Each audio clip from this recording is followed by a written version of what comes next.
sun nuna takaicinsu kan yadda suka ce wasu 'yan tsiraru ke neman zama barazana ga ɗan takarar adawa Muhammad Usman, suna neman tilasta masa aikata abin da bai yi niyya ba. Wakiliyarmu Cima'ila Isufu ta duba mana wannan batu ga kuma rahoton da ta aiko mana daga Yamai. Ƙungiyoyin na fararen hula da suka haɗu a ƙawancen kadar sun yi da yadda suka ce wasu 'yan tsirarun mutane na neman tada zamna tsaye a wannan ƙasa. Biyu bayan sakamakon da kotun tsarin mulkin ta bada na cewa Bazum Muhammad ne nasara a zaben da ya gabata. Ƙungiyoyin sun kira ga gwamnatin ƙasar da ta ɗauki dukkan matakan da suka dace don ba da kariya ga ɗan takara Muhammad Usman daga barazanar da yake fuskanta daga wasu magoya bayan jam'iyyun adawa.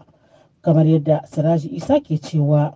Damuwa wadda halin da yake a ciki shine mun yi la'akari da cewa 'yan tsagero na waɗanda suka gewaye shi hakika sun ɗauki anniyar su je su ƙona gidan shi, su mishi walakanci sannan su ƙona iyalan shi.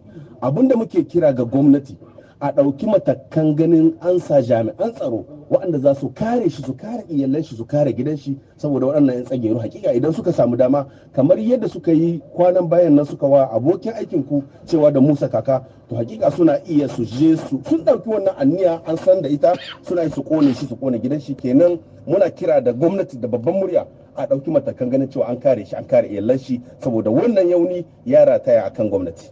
Sai da in ji Kallamu ta rijigo a jam'iyyar PNDS tarayya mai mulki, gwamnati tuni ta riga ta ɗauki matakan da suka dace don kare Muhammad Usman da kuma iyalansa. Dole za a kare shi tunda Muhammad Usman tsohon shugaban ƙasa ne. Muhammad Usman ɗan takara ne wanda ya kai na biyu a cikin ƙasar nan.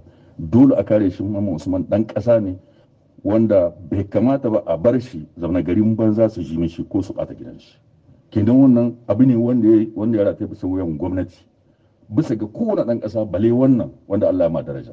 Sanarwar ta kuma yi jinjina ga shugaba Muhammadu Isufu mai barin gado wanda ya shirya zaɓe da kuma zai miƙa mulki ranar 2 ga watan Afrilu mai zuwa kamar yadda Lauli Tsarha ke cewa.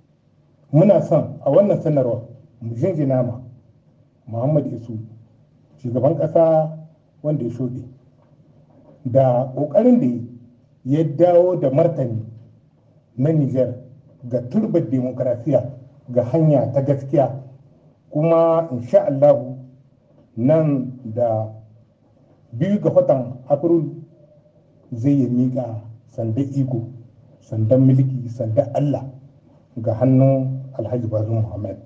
Daga ƙarshe sanarwar ta kira ga ɓangarorin siyasar ƙasar biyu da su sa ƙasa gaba da su haɗa kai don tunkarar matsaloli masu nasaba da tsaro da take fuskanta. Cima'ila Isufu, BBC Hausa daga Yamai, Jamhuriyar Nijar.